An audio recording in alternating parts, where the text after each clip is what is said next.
Hello mga minahal kong kaibigan followers, good evening. Sana nasa magandang kalagayan kayo. Nandito naman ako mangungulit sa inyo. Magdasal tayo ha.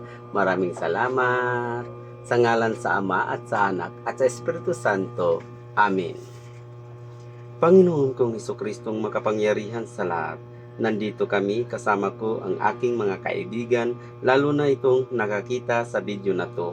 Huwag mo kaming pababayaan, bigyan mo po kami ng lakas at mahabang buhay, pati na ang aming mga pamilya, dahil alam namin na kahit ang iyong pagkabuhay ay sumilay sa aming pagdarasal, kaawaan mo po kami at naway pagbigyan ng aming kahilingan sapagkat kami lubos nagtitiwala na inyong ipagkakaloob ang aming mga pangangailangan, lalo na sa aming katawan at kaluluwa, lalong-lalo na ang aming biyaya na aming idinadalangin sa iyo, Panginoon. Amen. Sa ngalan sa Ama at sa Anak at sa Espiritu Santo. Amen. Bye-bye mga minahal kong kaibigan followers. Good night. Salamat.